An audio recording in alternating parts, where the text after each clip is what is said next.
প্ৰতিকূল বতৰৰ মাজতো আজি লখিমপুৰত প্ৰতিবাদী কাৰ্যসূচী গ্ৰহণ কৰা হৈছে। জাতীয়তাবাদী যুৱ ছাত্ৰ পৰিষদ লখিমপুৰ জিলা পৰিষদে এই প্ৰতিবাদী কাৰ্যসূচী গ্ৰহণ কৰিছে আৰু আমি ক'ব বিচাৰিছোঁ যে অসমত আন্তৰ্জাতিক পাৰপত্ৰ ব্যৱস্থা প্ৰত্যাৱৰ্তন কৰাৰ দাবী তেওঁলোকে উত্থাপন কৰিছে। লগতে কা আইনৰ অধীনত অসম চৰকাৰে 2014 31 ডিচেম্বৰৰ পৰা অহা মুছলমান লোকৰ বিৰুদ্ধে তেওঁলোকে প্ৰতিবাদ সাব্যস্ত কৰিছে আৰু এই গোচৰ প্ৰত্যাহাৰ কৰি নাগৰিকত্ব প্ৰদান কৰাৰ যি সিদ্ধান্ত গ্ৰহণ কৰিছে তাৰ বিৰুদ্ধে তেওঁলোকে প্ৰতিবাদ সাব্যস্ত কৰিছে। আৰু এই প্ৰতিবাদী কাৰ্যসূচীয়ে তেওঁলোকে চৰকাৰক এটা কথা ক'ব বিচাৰিছে যে চৰকাৰৰ যি সিদ্ধান্ত সেই সিদ্ধান্তৰ বিৰুদ্ধে জাতীয়তাবাদী যুৱ ছাত্ৰ পৰিষদ একত্ৰিত হৈছে আৰু সমগ্ৰ ৰাজ্যৰ লগতে এই তেওঁলোকৰ আজি লখিমপুৰ যি জিলা সমিতি তেওঁলোকে প্ৰতিবাদ সাব্যস্ত কৰিছে আৰু চৰকাৰৰ যি সিদ্ধান্ত সেই সিদ্ধান্তৰ তেওঁলোকে বিৰুদ্ধেৰে ওলাই আহিছে। আমি তেওঁলোকৰ যি নেতৃত্ব আছে নেতৃত্বৰ সৈতে আমি কথা পতাৰ যত্ন কৰিম, কাৰণ তেওঁলোকে দীৰ্ঘদিনৰ পৰা প্ৰতিবাদী কাৰ্যসূচী গ্ৰহণ কৰিছে, কিন্তু সেই প্ৰতিবাদী কাৰ্যসূচীয়ে ফল ধৰা নাই। আমি কথা পতাৰ যত্ন কৰিম। আপোনাৰ ওচৰলৈকে আহিছোঁ, কি এই প্ৰতিবাদী কাৰ্যসূচী গ্ৰহণ কৰিছে, চৰকাৰৰ যি সিদ্ধান্ত সেই সিদ্ধান্তৰ বিৰুদ্ধে ওলাই আহিছে? হয়, আজি অসম জাতীয়তাবাদী যুৱ ছাত্ৰ পৰিষদৰ কেন্দ্ৰীয় সমিতিৰ আহ্বান মৰ্মে সমগ্ৰ ৰাজ্যৰ প্ৰতিখন জিলাতে আজি এই প্ৰতিবাদী 3 ঘণ্টীয়া অৱস্থান ধৰ্মঘট কাৰ্যসূচী আমি ৰূপায়ণ কৰিছোঁ। আজি লখিমপুৰ জিলা সমিতিও আমি 3 ঘণ্টীয়া অৱস্থান ধৰ্মঘট কাৰ্যসূচী ৰূপায়ণ কৰিছোঁ আৰু আমাৰ মূল দাবী হৈছে অসমত 1978 চনৰ 12 মাৰ্চত প্ৰতিষ্ঠা লাভ কৰা অসম জাতীয়তাবাদী যুৱ ছাত্ৰ পৰিষদৰ যিটো জন্মলগ্নৰ দাবী যে অসমত আন্তঃৰাজ্যিক পাৰপত্ৰ ব্যৱস্থা প্ৰৱৰ্তন কৰিব লাগে, প্ৰথম দাবী। আৰু দ্বিতীয় দাবীটো হৈছে কি 2014 চনৰ পৰা 31 ডিচেম্বৰৰ পূৰ্বে অহা অসমৰ যিসমূহ বিদেশী ভাৰতৰ নাগৰিকত্ব ন্যায়াধিকৰণৰ অধীনত যিসমূহ গোচৰ চলি আছে, প্ৰায় 69,500 মান গোচৰ তেখেতসকলৰ নামত আছে আৰু এই গোচৰসমূহ উঠাই ল'বৰ বাবে মাননীয় মুখ্যমন্ত্ৰী ডক্টৰ হিমন্ত বিশ্ব শৰ্মাই জিলা আয়ুক্ত আৰু জিলা আয়ুক্তলৈ যি নিৰ্দেশনা জাৰি কৰিছে, এই নিৰ্দেশনাৰ বিৰুদ্ধে আমাৰ এই প্ৰতিবাদ। এই প্ৰতিবাদৰ জৰিয়তে আমি মুখ্যমন্ত্ৰীক সকিয়নি প্ৰদান কৰিব বিচাৰিছোঁ যে ধৰ্মৰ ভিত্তিত আপুনি ভাগ ভাগ কৰি অসমত যিসমূহ বিদেশী আছে এই বিদেশীক যে নাগৰিকত্ব দিবলৈ লৈছে, ইয়াৰ আমি তীব্ৰ বিৰোধিতা কৰিছোঁ। সিদিনা আমি জোৰ সমদলে ইয়াৰ বিৰোধিতা কৰিছোঁ।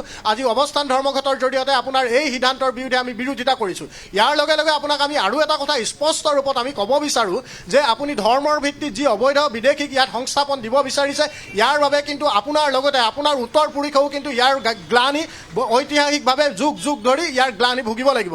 গতিকে ভৱিষ্যতৰ দিনত বা ঐতিহাসিকভাৱে যে আপুনি এজন খলনায়কত পৰিণত নহয়, তাৰ বাবে আমি জাতীয়তাবাদী যুৱ ছাত্ৰ পৰিষদে আপোনাক আহ্বান জনাইছোঁ। আপোনাৰ যি সিদ্ধান্ত এই সিদ্ধান্ত বাতিল কৰক। ইয়াৰ অন্যথা আমি জাতীয়তাবাদী যুৱ ছাত্ৰ পৰিষদে পৰৱৰ্তী দিনতো আমাৰ প্ৰতিবাদী কাৰ্যসূচী আমি ধাৰাবাহিকভাৱে অব্যাহত ৰাখিম। জ্ঞাপন কৰিছোঁ পাৰপত্ৰ আন্তঃৰাজ্যিক যিটো পাৰপত্ৰ সেই বিষয়ে আপোনালোকে পূৰ্বেও প্ৰতিবাদ সাব্যস্ত কৰি আছে বা আন্দোলন কৰি আছে, কিন্তু তাক লৈ চৰকাৰে আজিলৈকে কোনো ধৰণৰ ব্যৱস্থা গ্ৰহণ কৰা নাই। কিন্তু আমাৰ অসম জাতীয়তাবাদী যুৱ ছাত্ৰ পৰিষদৰ 78 চনৰ প্ৰতিষ্ঠা কালৰ দাবী অসমত আন্তঃৰাজ্যিক পাৰপত্ৰ ব্যৱস্থা প্ৰৱৰ্তন কৰিব লাগে।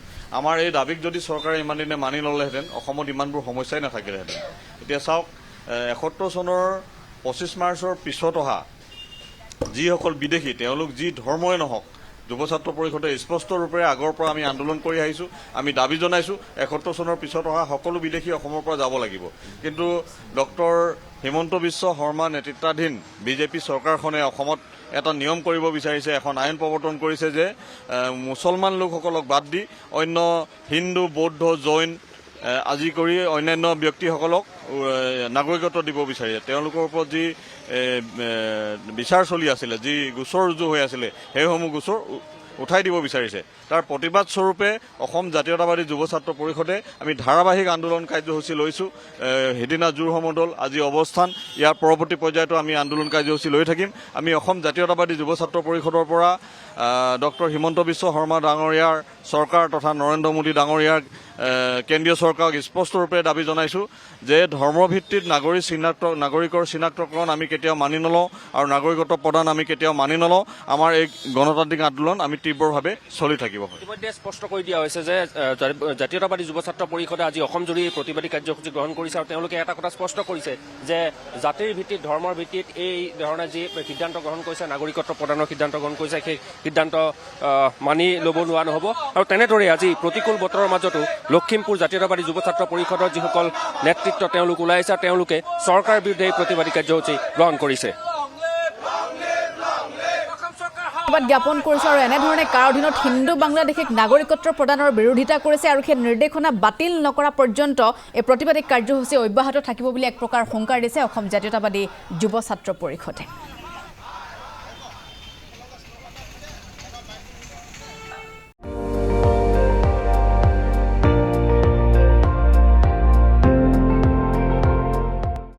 আপুনি চাই আছে ND24 সৰ্বশ্ৰেষ্ঠ নহয় সৰ্বোত্তমৰ দৌৰ